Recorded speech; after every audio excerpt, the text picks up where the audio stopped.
Hello students, welcome to my classroom. This is your science worksheet number 35 जो आपको 19 फरवरी को submit करनी है फ्राइडे को। तो बेटा वर्कशीट स्टार्ट करने से पहले आप वर्कशीट नंबर, डेट, अपना नेम और अपनी क्लास टीचर का नेम ज़रूर मेंशन करें और पीडीएफ लिंक आप नीचे डिस्क्रिप्शन बॉक्स से ले सकते हैं।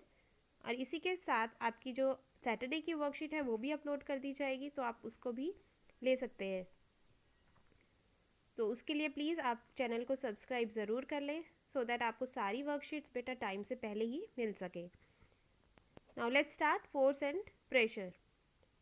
तो हमने लास्ट वर्कशीट में भी ये चैप्टर कंटिन्यू किया था कि फोर्स क्या है। फोर्स इज पुल और पुश ऑन एन ऑब्जेक्ट, कि किसी भी चीज़ पे हम जो उस धक्का लगा रहे हैं या हम जो खींच रहे हैं किसी भी ऑब्जेक्ट को, उस पे जो हम इतना जो ताकत लगाते हैं उसे ही हम क्या कहते हैं, force. So force is pull or push that can change the state of an object or can change its size and shape. तो फोर्स क्या क्या कर सकता है, या तो ऑब्जेक्ट की जो ऑब्जेक्ट रुकी हुई है उसको चला सकता है, या फिर जो साइज़ है ऑब्जेक्ट का वो चेंज हो सकता है, या फिर शेप चेंज हो सकती है। इसकी एग्जांपल्स भी हमने की थी। सो आज हम क्या पढ़ेंगे कि magnitude and direction of force, की जो फोर्स है वो कैसे काम करता है, कैसे उसकी क्या क्या क्वांटिटीज़ है। तो फोर्स जो है बेटा वो फिजिकल क्वांटिटी है जिसकी मैग्नीट्यूड भी होता है और डायरेक्शन भी होती है। मैग्नीट्यूड का मतलब होता है कि हम फोर्स को मेजर कर सकते हैं कि वो कितना फोर्स लग रहा है, ये हम मेजर कर सकते हैं। और डायरेक्शन कि किस डायरेक्शन में फोर्स लगाया जा रहा है। So the direction in which an object is pushed or pulled is called the direction of the force. तो जिस भी डायरेक्शन में ऑब्जेक्ट को पुश या पुल किया जा रहा है उसे हम क्या कहेंगे, उस डायरेक्शन ऑफ फोर्स।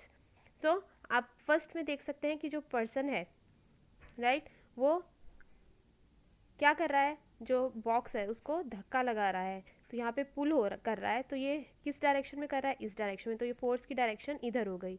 अब इधर जो है सेकंड में पर्सन इधर को ऑब्जेक्ट को लेके जा रहा है, तो जो फोर्स है वो दो फोर्स लगा रहा है बेटा, एक तो उसको ऊपर उठाने में और एक इधर ले जाने में। और यहाँ पे जो फोर्स है पर्सन इस डायरेक्शन में लगा रहा है। तो यहाँ पे जो फोर्स की डायरेक्शन है वो हमें पता चल रही है कि किस तरफ को फोर्स लग रहा है। Then magnitude of force means how the much force is applied on an object, कितना how much force is applied, कितना फोर्स लग रहा है। So the strength of the force is usually expressed by its magnitude. अब आप यहाँ पे देख सकते हैं कि आपको पता लग रहा है कि इसने इस क्वेश्चन मार्क का जो ये साइन बना हुआ है इसको इसने फोर्स से मूव किया, तो कि यहाँ पे इस पर्सन, ये इसे ए मान लीजिए, इसको बी मान लीजिए। तो किसने ज़्यादा मूव किया, इसने ज़्यादा मूव किया, इसका मतलब इसने बी ने ज़्यादा फोर्स अप्लाई किया। तो मैग्नीट्यूड किसका ज़्यादा होगा, बी का। और फोर्स को मेजर करने के लिए हम जो यूनिट यूज़ करते हैं वो है न्यूटन। जैसे आप वेट को मेजर करने के लिए ग्राम, किलोग्राम यूज़ करते हैं, वैसे ही फोर्स को मेजर करने के लिए हम न्यूटन यूनिट यूज़ करते हैं। It means we measure force in newton which is expressed as N, और एन से हम इसको डिनोट करते हैं। तो कोई भी जब चेंज होती है डायरेक्शन में फोर्स की, तो जो फोर्स का इफ़ेक्ट है वो भी चेंज हो जाता है। जैसे अब आप यहाँ पे देख सकते हैं कि ये जो दो पर्सन हैं ये दोनों एक ही डायरेक्शन में फोर्स लगा रहे हैं, तो जो ये बॉक्स है ये इसी डायरेक्शन में मूव करेगा। क्यों, क्योंकि दोनों ने एक ही साइड को फोर्स लगाया है। अब अगर हम सेकंड पिक्चर में देखेंगे तो यहाँ पे जो पर्सन दोनों फोर्स लगा रहे हैं, ये इधर को फोर्स लगा रहा है और ये इधर को फोर्स लगा रहा है। तो अगर ये बराबर फोर्स लगा रहे हैं, अगर इसने भी 5 न्यूटन फोर्स लगाया और इसने भी 5 न्यूटन फोर्स लगाया, तो ये जो बॉक्स है बेटा वो मूव नहीं करेगा। बट अगर इसने 10 न्यूटन फोर्स लगाया, इसने ज़्यादा फोर्स लगाया, तो ये जो बॉक्स है वो इधर को मूव कर जाएगा। ठीक है, तो अगर तो जो फोर्स की डायरेक्शन है वो ऑपोजिट होगी तो हम उसको माइनस कर देंगे। ठीक है, और अगर एक ही डायरेक्शन में दोनों फोर्स लग रहे हैं तो हम दोनों फोर्स को प्लस कर देंगे। और अगर दोनों फोर्स जो है वो बराबर लग रहे हैं, इक्वल लग रहे हैं दोनों तरफ से ऑपोजिट डायरेक्शन में, तो दो जो फोर्स है, जो नेट फोर्स है वो क्या हो जाएगा, ज़ीरो। राइट, तो ये है हमारी work.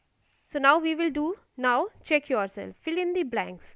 Push or pull, push or पुल को हम क्या कहते हैं, we call it force. Push or pull is called force.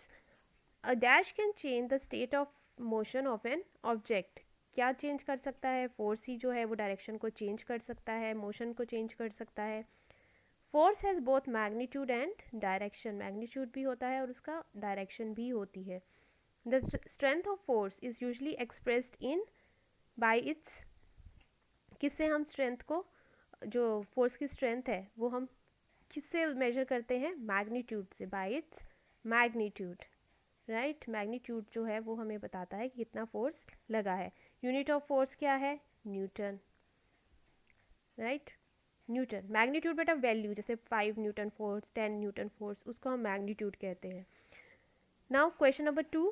If two forces of 5 Newton and 3 Newton are acting on a body in same direction, अगर 5 Newton और 3 Newton जो force है वो दोनों एक ही डायरेक्शन में लग रहे हैं, तो रिजल्टेंट फोर्स कितना हो जाएगा. हमने किया कि जब सेम डायरेक्शन में फोर्स लगता है तो हम उनको ऐड कर देते हैं, तो रिजल्टेंट फोर्स कितना हो जाएगा, 8 न्यूटन. राइट. अब नेक्स्ट क्वेश्चन में, if two forces 5 newton and 3 newton are acting on a body in opposite direction. अब जो 5 न्यूटन है वो इस डायरेक्शन में लग रहा है मान लो, और 3 न्यूटन जो है वो इस डायरेक्शन में लग रहा है, तो नेट फोर्स क्या हो जाएगा, इन दोनों का डिफरेंस. तो 5 माइनस 3 इज़ 2 न्यूटन. राइट. तो इस तरह से हम net force, resultant force find out करते हैं.